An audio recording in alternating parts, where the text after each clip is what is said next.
Hallo ihr Lieben, willkommen zurück, willkommen bei Elianas Reise.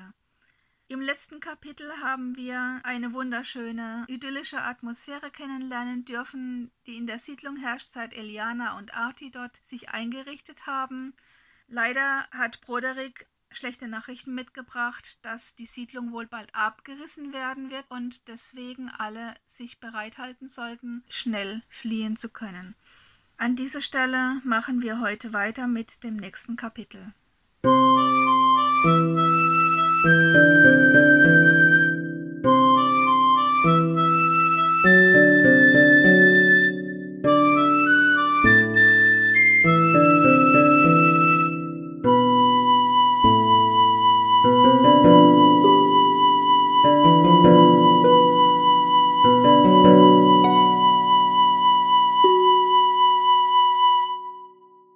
Neuntes Kapitel. Die Karten werden neu gemischt. Als Eliana in die Küche kam, um mit Arti wie gewohnt zu frühstücken, war dieser nicht da. Der Tisch war zwar gedeckt und auf dem Herd stand ein Töpfchen mit Milch auf kleiner Flamme, aber von Arti fehlte jede Spur. Arti? Solbi? Nichts. Da bemerkte Eliana, dass Brodericks Transporter vor dem Haus stand. Ungewöhnlich früh, noch dazu an einem Montag, wo er sonst montags niemals kam. Sicher haben die etwas Wichtiges zu besprechen, sagte sie zu sich. Sie beschloss, schon einmal mit dem Frühstück anzufangen. Plötzlich hörte sie, wie die beiden sich dem Haus näherten und vor der Tür aufgeregt diskutierten. »Eine Stunde, sagst du«, hörte sie Arti sagen. »Mist, Mist, Mist! Machen wir es doch so, wie ich vorgeschlagen habe«, hörte sie Brodericks tiefe, samtige Stimme. »Du kommst schnellstmöglichst nach.« Nach einer kurzen Stille sagte Arti, »Warte, ich wecke sie. Sie schläft noch. Komm doch kurz rein und trink einen Kaffee.« Eliana war inzwischen aufgestanden und zur Tür gegangen. Nun öffnete sie und sah die beiden an. »Ich bin schon wach«, sagte sie. »Was ist passiert?« »Zieh dich schnell an und pack deine Sachen«, sagte Broderick ernst. »Und nimm Kleidung zum Wechseln mit. Ich nehm dich mit auf Handelsreise.« Eliana merkte, dass das Lächeln nur halb gelingen wollte, und eine Angst befiel sie, so dass sie im ersten Moment erstarrte. »Beeil dich«, hörte sie nun Arti sagen. »Erklärungen gibt es später. Du hast 10 Minuten.« Eliana folgte wie in Trance, während die beiden Männer am Tisch Platz nahmen und mit ernsten Mienen weiter diskutierten. Als sie mit ihrem Rucksack zurückkam, hatte Arti ihr schon ein Päckchen mit belegten Brötchen gepackt und eine leere Milchflasche mit Kakao gefüllt. Er wickelte gerade ein Handtuch darum. »Vorsicht, die ist noch sehr warm«, warnte er und gab ihr den Proviant, den sie in ihrem Rucksack verstaute. »Danke.« Pause. »Arti?« Eliana schossen die Tränen in die Augen. »Ich komme nach, Liebes. Geh nur mit Brody. Hab keine Angst. Ich hab dich lieb.« Sie umarmten sich innig, und dann drängte Broderick zum Aufbruch. Sie stiegen in den Transporter und Arti stand in der Tür und winkte kurz. Eliana hatte ihn noch nie so traurig gesehen, selbst als er damals um seine Familie geweint hatte. Broderick versuchte, Eliana zu trösten. »Mach dir keine Sorgen, Kleine. Alles wird gut.« »Sag nicht Kleine zu mir«, fauchte Eliana. »Ich bin schon 13.« »Oh«, sagte Broderick, »die junge Dame wird erwachsen.« »Ja, das wird sie«, bockte Eliana weiter, »worauf du dich verlassen kannst.« »Ja, das wird nicht einfach«, dachte Broderick bei sich. Das Vertrauen der Lady würde er sich hart verdienen müssen, obwohl sie sich nun schon eine Weile kannten. Eine ganze Zeit lang fuhren sie schweigend die staubigen Straßen entlang, die von Wiesen, Äckern und Wäldern gesäumt waren. Ab und zu begegnete ihnen ein anderer Händler, ein Privatfahrzeug, oder sie wurden von einem solchen überholt. Broderick gebot Eliana, abzutauchen, wenn sie jemanden vom Zivilschutz sah, und auch er hielt aufmerksam die Augen offen. Wenn Broderick zum Kunden ging, blieb Eliana im Transporter und duckte sich unterhalb der Fenster. Sie hatten die ganze Zeit nicht viel gesprochen. Jeder war seinen Gedanken und Sorgen nachgegangen. Endlich wagte Eliana zu fragen: »Warum ist Artie nicht mitgekommen? Und was ist passiert?« »Artie beseitigt noch Spuren«, erklärte Broderick. »Unter dem Labor ist ein Bunker. Dort schafft er alles hin, was ihm wichtig ist oder was eure Anwesenheit verraten könnte.« »Sie kommen wegen uns?« »Weiß ich nicht genau«, antwortete Broderick. »Ich weiß nur aus dem Smalltalk mit einem Zivilschutzbeamten, dass heute Klonland 3 vollständig geräumt werden soll und dass es noch vor dem Wochenende komplett abgerissen wird.« »Das ist unsere Schuld, weil wir im Labor waren«, sagte Eliana untröstlich. »Das ist unwahrscheinlich«, meinte Broderick. »Mit Sicherheit wurden wir gefilmt und in der Cloud registriert, aber wenn sich keiner damit beschäftigt hat, hat es auch keiner gesehen.« »Glück gehabt«, sagte Eliana. »Ja«, stimmte Broderick zu. »Ich vermute eher, dass die Pläne für den Neubau genehmigt sind und dass Sie nun die Erlaubnis zum Abriss haben. Aber wenn Sie euch dort gefunden hätten?« »Was würden Sie mit uns machen?«, fragte Eliana. »Man würde dich den städtischen Kliniken übergeben.« »Dann würde ich Ärztin werden oder Buchhalterin«, sagte Eliana trocken. »Vielleicht«, meinte Broderick. »Das hängt von den entsprechenden Verantwortlichen ab, ob sie das Spiel weiterspielen.« »Welches Spiel?« Broderick brauchte einen Moment, um sich zu sammeln. Dann begann er zu erklären.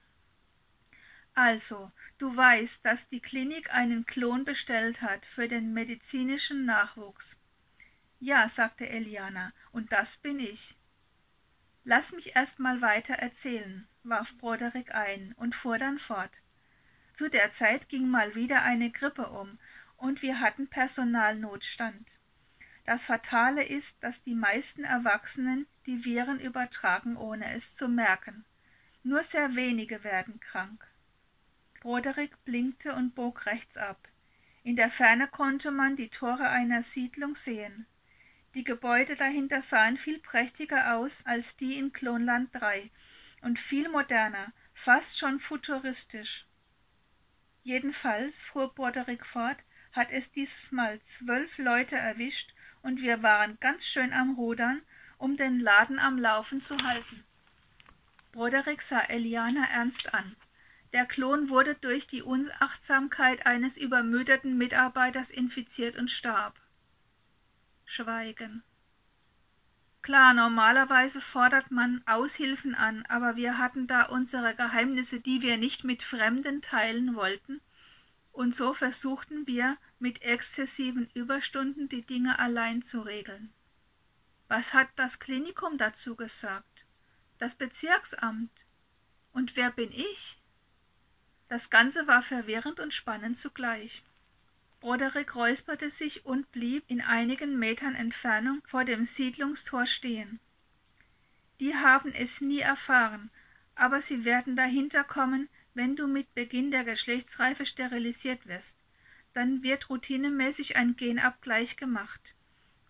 Wenn ich nicht die Ärztin bin, wer bin ich dann?«, fragte Eliana noch einmal.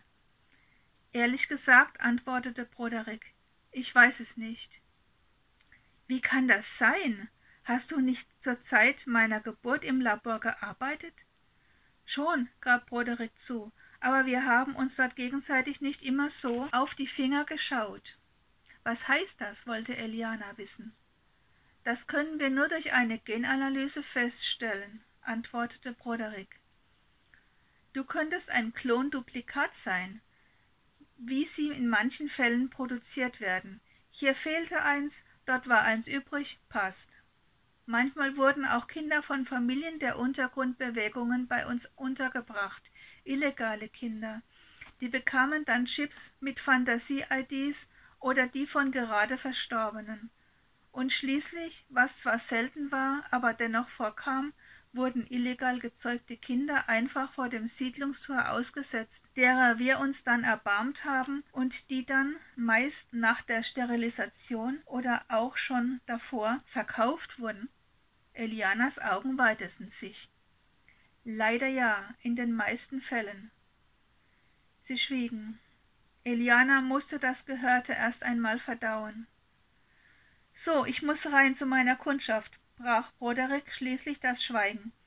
»Ich würde dir nur zu gern diese moderne Siedlung zeigen. So ähnlich wird Klonland 3 auch bald aussehen. Aber ich traue den Leuten nicht. Auch gibt es hier immer wieder Kontrollen wegen illegalen Handels mit zum Beispiel Medikamenten oder unabhängiger Technik, wie wir sie nennen, also zum Beispiel Kommis, wie Arti eins hat. Da kann ich dich nicht irgendwo im Transporter verstecken. Wirst du zurechtkommen?« »Ich denke schon«, antwortete Eliana. Sie nahm ihren Rucksack, stieg aus dem Transporter und schlug sich in die Büsche, von wo aus sie das Siedlungstor im Auge behalten konnte. Sie verzehrte etwas von dem Proviant, den Arti ihr gegeben hatte, und sah nach den öffentlichen Neuigkeiten auf dem Kommi. Dann schrieb sie die Ereignisse der letzten Stunden in ihr Tagebuch. Der Mittag kam und ging. Eliana schaute auf die Uhrfunktion des Kommis. Schon fast 3. Wo Broderick blieb? Eine Unruhe kroch in ihr hoch. Da öffnete sich das Siedlungstor und der vertraute Transporter kam langsam heraus. Eliana stand aus ihrer Deckung auf. Das Fahrzeug blinkte kurz auf mit den Scheinwerfern, fuhr aber weiter, ohne anzuhalten. Eliana war fassungslos. Sollte sie hier allein zurückbleiben? Einige 100 Meter weiter hielt der Transporter an. Er blinkte mit allen Lampen und bog dann rechts ab. Dort blieb er stehen. Eliana konnte die Heckleuchten gerade noch sehen. Instinktiv wählte sie nicht den Weg über die Straße, sondern schlug sich durch Gestrüpp und hohes Gras bis zu der Stelle durch, wo der Transporter geparkt war. Als sie dort ankam, sah sie Broderick, wie er vor dem Fahrzeug auf und ab ging. Dann erspähte er sie. »Da bist du ja«, rief er freudig aus und winkte. »Komm schnell!« Das ließ Eliana sich nicht zweimal sagen. In dem Fahrzeug duftete es köstlich nach gebratenem Fleisch. Eliana war noch leicht geschockt von dem ersten Eindruck, sie würde schon wieder vergessen werden, und bemerkte sarkastisch: »Hast du gut gespeist und mir die Knochen mitgebracht?« Broderick merkte, dass die Dame angesäuert war, aber er zeigte es nicht und lachte nur. »Du ahnst nicht, was da drinnen los war«, sagte er schließlich. »Sie haben mich gefilzt und zerlegt und verhört und grauenhaft. Zum Glück hatte ich ausnahmsweise mal nichts Illegales dabei.« »Außer mich, und da hatten wir ja Vorkehrungen getroffen«, bemerkte Eliana. »Du bist sehr klug und ich bin sehr stolz auf dich«, sagte Broderick. »Jedenfalls«, so fuhr er fort, »haben sie nichts finden können, und auch meine Schlagfertigkeit konnten sie nicht knacken.« Er sah Eliana ernst an. »Das hätte böse ausgehen können«, sagte er. »Nun«, fügte er hinzu, »nachdem ich dann angehoben hatte zu lamentieren, dass den ganzen Tag nun meine Kundentermine geplatzt sind und ich noch nicht einmal wüsste, was es zum Abendessen gibt, hat man mir ein Brathähnchen und eine Kiste Bier mitgegeben, die von der Geburtstagsfeier eines Kollegen übrig geblieben war.« Und mit einem geheimnisvollen Gesichtsausdruck sagte er weiter: »Und das hier?« Er zog eine Flasche Weinbrand unter seiner Jacke hervor. »Allerdings mit der Auflage, dass ich mich direkt nach Hause begebe und mich nicht erwischen lasse.« »Diese Heuchler«, entfuhr es Eliana. »Ach«, meinte Broderick, »die sind alle so, und sie wissen auch alle, was gut ist.« »Aber warum dann der ganze Zirkus?«, wollte Eliana wissen. »Order von oben«, sagte Broderick knapp.